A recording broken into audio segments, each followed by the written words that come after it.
Counselling psychology का unit 6 है ये, संज्ञानात्मक एवं व्यवहार उपागम। इसमें हम मेन टॉपिक देख लेते हैं, व्यवहार चिकित्सा यानी बिहेवियर थेरेपी, कि स्किनर के द्वारा दी गई थी और इवान पाउलो के द्वारा। इस टेक्निक में बताया गया है कि यह ऐसा अधिगम मॉडल है, लर्निंग का एक ऐसा मॉडल है जो वांछनीय व्यवहार प्रदर्शित करने के लिए व्यक्ति को पुरस्कृत करने और अवांछनीय व्यवहार प्रस्तुत करने के लिए उन्हें दंडित करने पर केंद्रित है। यानी कि अगर कोई इंसान अच्छा बिहेव करता है, पॉजिटिव बिहेव करता है, तो उसे इनाम दिया जाता है, उसे पुरस्कृत किया जाता है, और अगर नेगेटिव बिहेव करता है यानी अअनुकूलित, तो उसे दंडित किया जाता है। सपोज कोई बच्चा स्कूल में अगर अच्छे नंबर ला रहा है, रिजल्ट उसका अच्छा आ रहा है, तो टीचर क्या कहती है, पूरे बच्चों से क्लास में तालियां बजवाती है उसके लिए और उसे पुरस्कृत किया जाता है, उसे इनाम दिया जाता है, ट्रॉफी दी जाती है। और वहीं कोई बच्चा अगर अच्छा प्रदर्शन नहीं कर रहा है या कोई बैड हैबिट, कोई बैड बिहेवियर कर रहा है, तो उसे पनिशमेंट दिया जाता है, या होमवर्क ना करने पे उसे सजा दी जाती है, पिटाई किया जाता है, या फिर उसे डांट लगाई जाती है, या है ना। तो इससे ये होता है कि वो बच्चा बार बार वो बुरी हैबिट दोहराए ना, ठीक है। कि समाज, क्योंकि हम मनुष्य एक सामाजिक प्राणी है, हमें समाज में रहना है, तो उसके लिए हमें समाज के अनुकूलित ही अपना व्यवहार बनाना पड़ेगा। और जैसा कि ये बिहेवियर थेरेपी है, व्यवहारवादी चिकित्सा, तो ये हमारे बिहेवियर के ऊपर ही काम करता है। अगर कोई इंसान, कोई व्यक्ति अगर बिना कोई, सपोज आप गांव में हो किसी, ठीक है, और आपको इलेक्शन लड़ना है अगले साल, और आप पहले से ही अपनी स्वार्थ, बिना इलेक्शन जीते ही आप गांव का समाज सेवा कर रहे हो, बिना वोट दिए ही, है ना, आप गांव की सेवा कर रहे हो। बहुत सारी जो ऐसी चीजें हैं जो सरकार के परमिशन के बिना भी आप खुद से अपने पैसों पे कर सकते हो, तो वो सब काम कर रहे हो, है ना, साफ सफाई का ध्यान रख रहे हो, सब चीज का। और वहीं एक व्यक्ति है जो इलेक्शन में खड़े होने से पहले ही दंगा फसाद कर रहा है, लोगों को परेशान कर रहा है। तो ऐसे में क्या होगा, जो व्यक्ति समाज सेवा कर रहा है उसको इलेक्शन के टाइम जीतने के चांसेस ज्यादा रहते हैं, और जो समाज की बातों का तौहीन कर रहा है, उनका रिस्पेक्ट नहीं कर रहा है, या अपोजिट बिहेवियर कर रहा है, और जो समाज जिस चीज को एक्सेप्ट नहीं कर सकती है, तो उसके साथ ऐसा होगा कि उसको इलेक्शन के दौरान हरा दिया जाएगा। तो इसमें सकारात्मक और नकारात्मक चीजें जोड़ी गई हैं कि अगर कोई इंसान कोई सकारात्मक व्यवहार करता है तो उसको पुरस्कार दिया जाना है ना। उदाहरण, नखरे दिखाने पर बच्चे को गतिविधि से हटाना। ऑपोजिट, अगर ये नकारात्मक बिहेव कर रहा है, तो कोई बच्चा अगर नकारात्मक बिहेव कर रहा है तो उसको बोला जाएगा कि नहीं, तुमको हम वीडियो गेम नहीं खेलने देंगे, या जो हम गेम खेल रहे हैं उससे तुमको भगा देंगे, नहीं खेलने देंगे। और वहीं कोई बच्चा अच्छा बिहेव कर रहा है तो बोलेगा कि नहीं, तुम मेरी जगह खेल लो, है ना। तो ये सब चीजें होती हैं। फिर इसकी तकनीकें देख लेते हैं। विश्रांति प्रशिक्षण, यह विधि एक मानसिक और मांसपेशियों में विश्रांत प्राप्त करने पर केंद्रित है। यानी हमारे ब्रेन और मसल्स में, मांसपेशियों में रिलैक्स देने वाली तकनीक है ये विश्रांत प्रशिक्षण। क्लाइंट्स को प्रारंभ में व्यापक निर्देश दिए जाते हैं और फिर उनसे स्वयं व्यवहार की अपेक्षा की जाती है। पहले उनको निर्देश दिया जाएगा कि चलो, गाइडेंस किया जाएगा कि ये आपको करना है, आपको ये करना है, इस टाइम पे ऐसे करना है, वैसे करना है। फिर उसके बाद उनको छोड़ दिया जाएगा कि आप स्वयं अपनी काम खुद से कर लो, ठीक है। विश्रांति प्रशिक्षण 4 से 8 घंटे की निर्देशित अनुदेश अवधि के बीच चल सकता है, परंतु अब इसे संक्षिप्त प्रारूप में भी प्रशासित किया जा रहा है। ये 4 से 8 घंटे तक चलता है, और इसको मतलब थोड़ी मोड़ी इसकी अवधि जो है कम या ज्यादा होती रहती है। भूमिका निर्वाह, ये ऐसे व्यवहार पर सहमत होने के बाद जो सहायक हो सकता है, क्लाइंट और परामर्शदाता भूमिका निर्वाह में संलग्न होते हैं।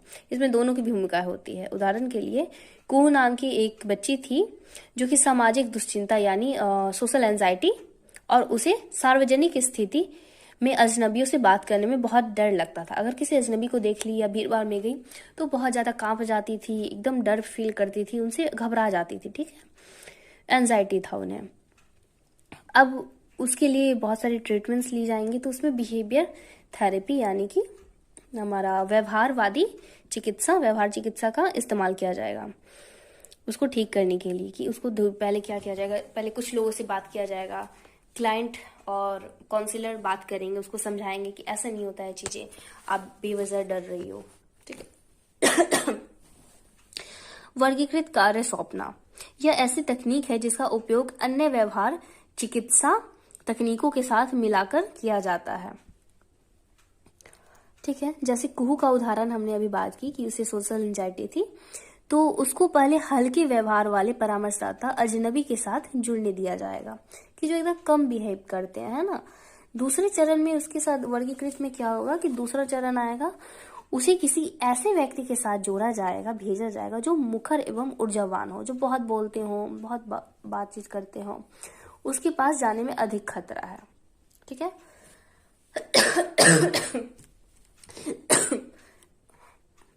धीरे धीरे उसे फर्स्ट स्टेज पे ले जाया जाएगा, जिससे इंसान जो है कम खतरनाक हो, कम बात करता तो उससे बात करने में से कम डर लगेगा। फिर उसके बाद जब उससे कंफर्टेबल होगी तो उसके ऊपर वाले जो थोड़ा ज्यादा बात करने वाले व्यक्ति हो, ठीक है, उनके पास भेजा जाएगा। और तीसरे चरण में उसे किसी एक ऐसे व्यक्ति से जोड़ा जाएगा जो शत्रुतापूर्ण हो, जो बहुत ही झगड़ालू टाइप का हो, है ना, बहुत अपोजिट बिहेवियर का हो, उसको के अपोजिट बिहेवियर का हो, ठीक है। अंतिम श्रेणीकरण में उसे भूमिका निर्वाह के परिणामों को वास्तविक दुनिया में पुनः प्राप्त करना होगा, ठीक है। रियल लाइफ से उनको ये तीनों चरण को जोड़ना होगा। व्यवहारवाद यह भी कहता है, बिहेवियर थेरेपी ये भी कहता है कि सभी व्यवहारों को छोटे छोटे सूक्ष्म यानी व्यवहारों में बांटा जा सकता है, ठीक है। कि जैसे आपने 3 चरण लिए ना, कि पहले ये करना है, कम बोलने वाले इंसान से मिलना है, फिर थोड़े ज्यादा, फिर उससे भी ज्यादा, एकदम मतलब जो झगड़ालू टाइप के व्यक्ति उस तरह से। फिर आता है गतिविधि निर्धारण, इसमें दैनिक दिनचर्या या गतिविधि सूची को बनाया जाना कि रोजमर्रा की जिंदगी में आप डे टू डे लाइफ में आप क्या क्या करते हो, उसकी लिस्ट बनाना, फिर उस हिसाब से आपको काम करना, ट्रेनिंग दिया जाएगा, है ना।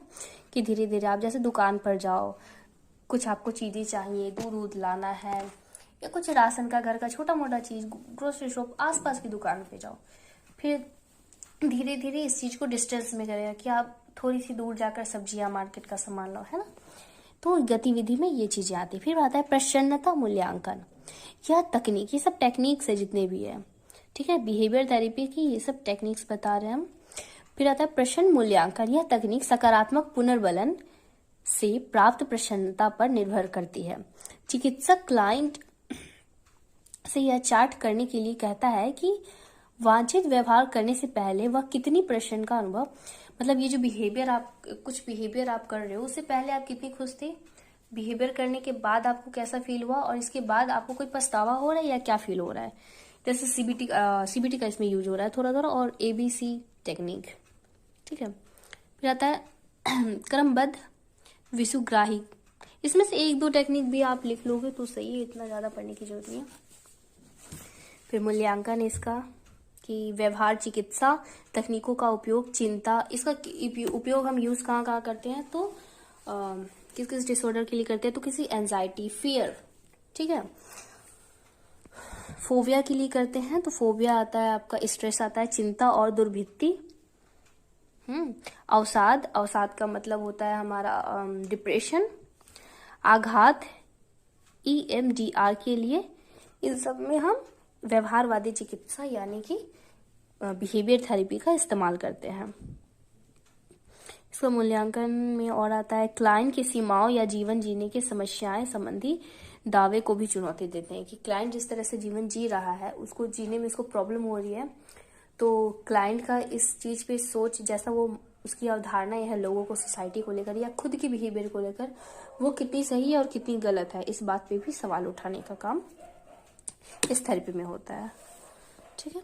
तो ये वाला टॉपिक हो गया